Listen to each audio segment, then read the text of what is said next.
नमस्कार दोस्तों, मैं रजनीश शर्मा, ग्लोबल जर्नलिस्ट। आज हिमाचल प्रदेश के छोटी काशी मंडी से जुड़े गंभीर विषय, संवेदनशील विषय, शिक्षा अधिकारों के हनन के गंभीर मामले पर, जो कि जैसा कि आपने पिछले 5 महीनों से आपने देखा कि छोटे बच्चों का, कन्याओं का school you block Vijay Sen school boy school है, उसके साथ जो यू ब्लॉक है वो कन्या स्कूल था। कन्या स्कूल को हिमाचल प्रदेश सरकार के मंत्रिमंडल द्वारा तोड़ा गया, तुगलकी फरमान लिया गया मंत्रिमंडल में बैठकर। जो नेता हिमाचल प्रदेश को आगे ले जाने की बात कर रहे हैं, शिखर पर ले जाने की जो बात करते हैं, जो झूठे वादे करते हैं, जो नकली नारे देते हैं और राजनीतिक पार्टी और राजनीतिक रैलियों में हेलीकॉप्टरों का प्रयोग करते हैं, सरकारी सत्ता का दुरुपयोग कर जनता को लूटने का कार्य जो नेता करते हैं, उन नेताओं ने गरीब बच्चों का, गरीब कन्याओं का कन्या स्कूल, कन्या प्राथमिक स्कूल जो दिवंगत राजा विजय सेन के द्वारा 1860 में स्थापित किया गया था, जिसको महारानी अमृत कौर द्वारा वहां पे बोर्डिंग स्कूल भी उस स्कूल में स्थापित किया गया था, उस स्कूल को हिमाचल प्रदेश सरकार के मंत्रिमंडल ने बेच दिया। उसकी जमीन 9.5 बीघा जमीन में से 5.5 बीघा जमीन का हस्तांतरण कर दिया। यह मामला पिछले कई महीनों से हिमाचल प्रदेश की जनता देख रही है। बहुत से लोग, जो प्रगतिशील लोग हैं, वो इस मामले में समर्थन कर रहे हैं, ये जानना चाहते हैं कि इस मामले में आगे क्या हुआ। लेकिन हैरानी भरी बात है कि ना तो विपक्ष के नेता, ना मंडी से जुड़े जो अपने आप को धरती पुत्र कहते हैं, जो अपने आप को हिमाचल के बहुत बड़े बड़े नेता कहते हैं, उन नेताओं ने इस संवेदनशील मामले को हिमाचल विधानसभा में उठाया, ना ही सड़कों पर उठाया, ना बच्चों का साथ दिया। हाँ, इस मामले को कुचलने में पूरा सहयोग इन नेताओं के नाम उजागर होने चाहिए। आप सब लोग जो है ये जानते हैं कि कौन कौन से नेता हिमाचल प्रदेश में, सभी नेता आपस में मिले हुए हैं, सभी राजनीतिक पार्टियां एक है, जिन्होंने शर्म आनी चाहिए इन नेताओं को, जिन्होंने बच्चों का स्कूल तोड़ा, बच्चों की आवाज उठाने पर उनकी मदद नहीं की, स्कूल बचाने के लिए बिल्कुल मदद नहीं की। आज हम आपको बताना चाह रहा हूं कि यह मामला छोटे छोटे बच्चों की सराहनीय पहल के चलते माननीय सर्वोच्च न्यायालय के ध्यान में लाया गया। माननीय सर्वोच्च न्यायालय के ध्यान में जब यह मामला लाया गया, तो इससे पहले हिमाचल प्रदेश उच्च न्यायालय के द्वारा इस विषय में स्वतः संज्ञान लिया गया। स्वतः संज्ञान में 23/9/2021 को स्वतः संज्ञान हिमाचल प्रदेश उच्च न्यायालय ने जब लिया था, तो हिमाचल प्रदेश उच्च न्यायालय ने 3 हफ्ते के अंदर जवाब दायर करने के निर्देश जो थे, जो पिछले पूर्व न्यायाधीश हिमाचल प्रदेश थे, मुख्य न्यायाधीश हिमाचल प्रदेश थे, उन्होंने 3 हफ्ते में जवाब मांगा था। लेकिन हिमाचल प्रदेश सरकार अभी तक लगभग 5.5 महीने गुजर जाने के बाद अब तक उस विषय में लगभग 14 से अधिक तारीखें लग जाने के बावजूद भी किसी भी प्रकार का कोई जवाब वहां पे फाइल नहीं कर पाई है। क्या सरकारी वकीलों की जो फौज है, करोड़ों रुपए हिमाचल प्रदेश सरकार का जो करोड़ों रुपया वहां पे सरकारी वकीलों की फौज को जो दिया जा रहा है, क्या उन लोगों की जिम्मेवारी नहीं बनती? क्या उन लोगों की न्यायालय के सामने, न्यायालय की आंखों में धूल झोंक जो वहां पे धूल झोंक रहे हैं और छोटे बच्चों के अधिकारों को कुचलने का काम कर रहे हैं? देखिए, छोटे बच्चों की लड़ाई सत्ता से चल रही है। सत्ता और पैसे और ताकतवर सरकार जो अपने आप को सत्ता के नशे में चूर है, वह कह रही है कि वो चुनी हुई सरकार है, इसलिए उसने स्कूल तोड़ दिया। मैं दोस्तों आपको बताना चाहूंगा, पिछली जो सरकार थी, जो पिछले मुख्यमंत्री थे दिवंगत माननीय वीरभद्र सिंह जी, उनके द्वारा वहां उसी स्कूल का दूसरा पार्ट, उसी कैंपस के अंदर, एक ही कैंपस के अंदर जो ओ ब्लॉक है, उसको जो है रेनोवेट किया गया, उसमें करोड़ों रुपए लगवाए गए। लेकिन उस स्कूल पर भी वहां पे डिस्ट्रिक्ट लाइब्रेरी के नाम पर कब्जा अभी कुछ दिन पहले ही कर दिया गया है। स्कूल की दीवार गिरी, स्कूल में अतिक्रमण का कार्य जो कर रहा है, वहां पे ठेकेदार यूनियन का हिमाचल प्रदेश का अध्यक्ष है, और ठेकेदार यूनियन का अध्यक्ष होने के नाते पिछले कई वर्षों से कांग्रेस पार्टी से जुड़ा हुआ है और वहां के जो विधायक हैं सदर के, उनके वो रिश्तेदार हैं, उन्होंने माना है। और उनके रिश्तेदार, उनके जो पिताजी, वहां के विधायक के जो पिताजी हैं पंडित सुखराम जी, उनके समय से यह ठेकेदार बहुत बड़े बड़े ठेके, कई बिजली की ट्रांसमिशन लाइनों को बिछाने के साथ साथ टेलीफोन की लाइनों को, खंभों को बिछाने का कार्य इन ठेकेदार महोदय के द्वारा किया गया था। यह ठेकेदार महोदय कानून क्या होता है, कानून के विषय में भी गंभीरता से जानते होंगे।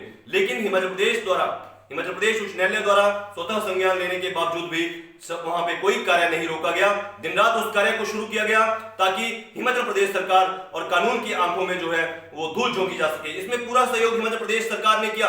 इसमें पूरा सहयोग जो सरकारी वकीलों की जो फौज शिमला में बैठी है, मुझे नहीं पता उन्होंने मुख्यमंत्री के आदेशों से, विभागों के आदेशों से वो सारा कार्य किया या मात्र ठेकेदार के कहने से किया। लेकिन दोस्तों आपको बताना चाहूंगा, मामले को, छोटे बच्चों के मामले को सत्ता का दुरुपयोग कर जिस तरीके से इन लोगों ने दबाया है, इसमें माननीय सर्वोच्च न्यायालय द्वारा एक फैसला, अभी ऐतिहासिक फैसला आया है। बहुत से अखबारों ने, मंडी के अखबारों ने इस मामले को अभी एकदम अचानक से छाप दिया। मैंने बहुत बार निवेदन किया मंडी के अखबारों से कि कृपया करके आप हिमाचल प्रदेश उच्च न्यायालय में सरकार जिस तरीके से गलत फोटो वहां दिखा रही है, बहुत सी वहां पे जब स्कूल की दीवार गिरी तो मंडी के ये अखबार, मंडी के बिकाऊ पत्रकार जो है उनकी जुबान नहीं खुली। लेकिन दोस्तों हैरानी की बात है कि सर्वोच्च न्यायालय में जब कोई निर्णय होता है तो उसका जो पब्लिकेशन है वो दिल्ली से होता है, क्योंकि दिल्ली में भी अखबारों के जो लीगल देखते हैं या जो टॉप पे जो लोग हैं, क्योंकि दिल्ली का फैसला दिल्ली से छपेगा। दोस्तों बड़ी हैरानी की बात है कि मंडी के 2-3 अखबार जो बिकाऊ अखबार हैं उन्होंने इस मामले को एकदम से कवर किया बिना किसी का नाम लिखे कि उनको खबर किसने दी और जिसने उनको खबर दी होगी क्या वो खबर वैसी थी। तो दोस्तों आपको बताना चाहूंगा मैं ये माननीय सर्वोच्च न्यायालय ने इस विषय में क्या कहा है, और माननीय सर्वोच्च न्यायालय ने ऐतिहासिक निर्णय देकर छोटे बच्चों की स्कूल बचाने की मुहिम में एक बहुत ही गंभीर जो है फैसला दिया है, इसमें व्यवस्था की है। सुप्रीम कोर्ट का हिमाचल प्रदेश उच्च न्यायालय को भी निर्देश जो है वो आया है कि जल्द मामले की सुनवाई हो और जल्द मामले का निपटारा किया जाए। दोस्तों यू ब्लॉक को लेकर ये कुछ अखबारों के जो कटिंग्स हैं, सुप्रीम कोर्ट का हाई कोर्ट को निर्देश, जल्द हो मामले की सुनवाई। ये मंडी के एक अखबार है पंजाब केसरी, इन्होंने छापा, इन्होंने कहीं से आदेश को पढ़ा तो इन्होंने आदेश को जो है इस तरीके से जो है वो छापा है। लेकिन मंडी में दैनिक जागरण एक अखबार है, उसने कहा कि सर्वोच्च न्यायालय ने खारिज की यू ब्लॉक पार्किंग से संबंधित याचिका। ये हेडलाइन देकर बहुत बड़ा हेडलाइन लिखा, लेकिन उसके बाद नीचे बड़े छोटे शब्दों में लिखा है कि प्रदेश उच्च न्यायालय को जल्द सुनवाई करने के दिए गए हैं निर्देश।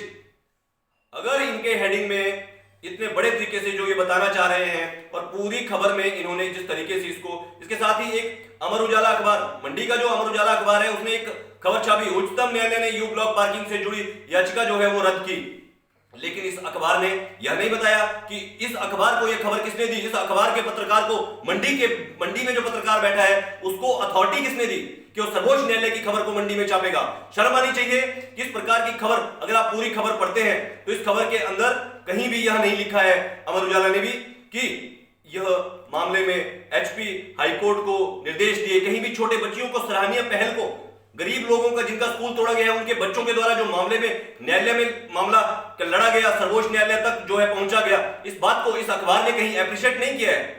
शर्म आनी चाहिए ऐसी पत्रकारों को जो ठेकेदारों के इशारों पर, सत्ता के गलियारों के इशारों पर वहां से अपनी खबरें दोस्तों हिमाचल प्रदेश ही नहीं, हिंदुस्तान में इस समय बहुत से न्यूज़पेपर, न्यूज़ पोर्टल आ चुके हैं। इन्हीं अखबारों के पत्रकार जो अपनी खबरों को घुमाते हैं, खबरों के माध्यम से जनता की आवाज को दबाते हैं, ये वही अखबारें हैं जिन्होंने नहीं छापा कि यू ब्लॉक की वहां पे जो दंगा था वो किस तरीके से बहुत बड़ा दंगा गिरा क्योंकि घटिया सामग्री का इस्तेमाल ठेकेदार कर रहा था। ये वही अखबार है जिन्होंने ये नहीं छापा अब तक कि आखिर सर्वोच्च न्यायालय में जब मामला, हिमाचल प्रदेश उच्च न्यायालय में जब मामला पेंडिंग है, जब स्वतः संज्ञान लिया गया है, तो किस आधार पर वहां पे ठेकेदार जो है वो कार्य लगाए हुए हैं। ये वही लोग हैं जिन्होंने होटल राजमहल के अंदर पार्टी जो है वहां पे इन सब लोगों को पार्टी दी गई।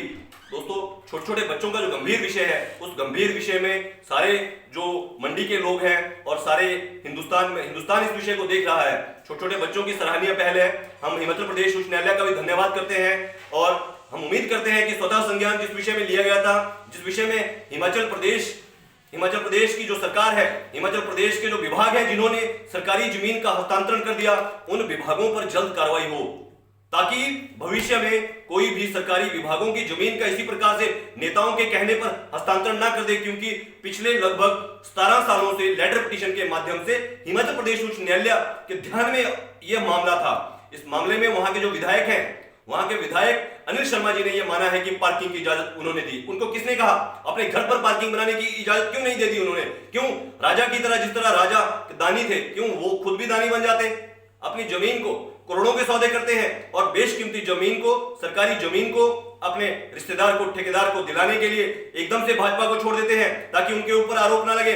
अपनी दूसरी पार्टी तय नहीं करते और बार बार बोलते हैं कि जनता तय करेगी, जनता तय करेगी। ऐसे विधायक को घर भेजना चाहिए। ऐसे विधायक को कोई औचित्य नहीं बन जाता है। और मंडी के सांसद, अभी चुनाव हुए, चुनावों में सांसद, मंडी के सांसद महोदय से छोटे छोटे बच्चे जो हैं वो मिले सांसद प्रतिभा सिंह जी से, लेकिन प्रतिभा सिंह जी के पास भी कोई समय नहीं इस मामले को उठाने के लिए, क्योंकि बड़े बड़े ठेकेदार जो हैं हर ये सबको मैनेज कर लेते हैं। दोस्तों आप सबको पता है हर व्यक्ति पैसा कमाना चाहता है और पैसा कमाने के लिए सार्वजनिक उपक्रमों को बेचा जा रहा है ताकि देश को लूटा जा सके और छोटे बच्चों के अधिकारों को खत्म किया जा सके।